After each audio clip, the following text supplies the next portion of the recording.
devocional de esta mañana se titula Bajo la sombra del Dios Todopoderoso. El versículo de memoria lo encontramos en Salmo 121:5. Dice la palabra de Dios: El Señor es tu guardián. Si tú, al igual que yo, naciste en un país donde el sol brilla con intensidad cada día del año, entenderás perfectamente bien lo que implica el retrato de Dios como tu sombra.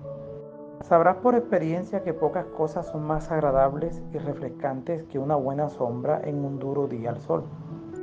Donde se encuentra la sombra, ahí es donde querrás estar.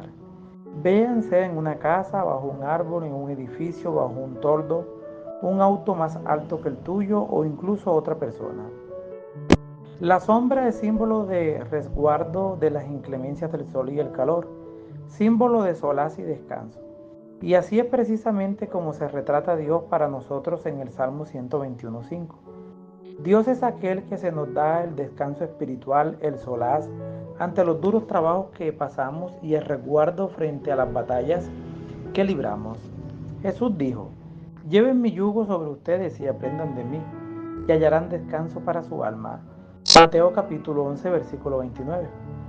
Él nos atrae alivio de los avatares de la vida y también nos protege de los embates del pecado, la maldad y las tentaciones del enemigo.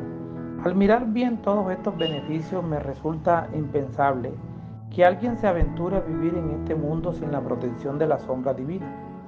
Tal vez el salmista tenía esto en mente cuando escribió: El que habita al abrigo del Altísimo morará bajo la sombra del Todopoderoso.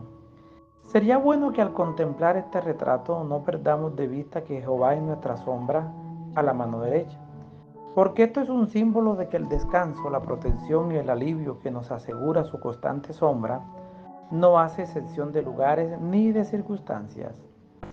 Es más, la sombra a nuestra mano derecha es nuestra propia sombra, por lo que Dios en realidad nos está diciendo que Él está tan cerca de nosotros como nuestra propia sombra. Es decir, nos está invitando a hacernos uno con Él.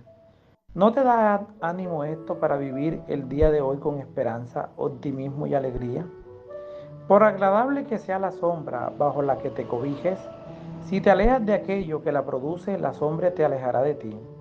Sin embargo, en el caso de Dios siempre está a nuestro lado y disponible para cubrirnos con su protección. Por eso, si el día de hoy se te presenta difícil por el calor de diversas pruebas, refúgiate en la sombra del Altísimo. Les habló Flavio Martínez desde la Iglesia Remanente a la Selva, una iglesia sin fronteras para el mundo. Hasta la próxima.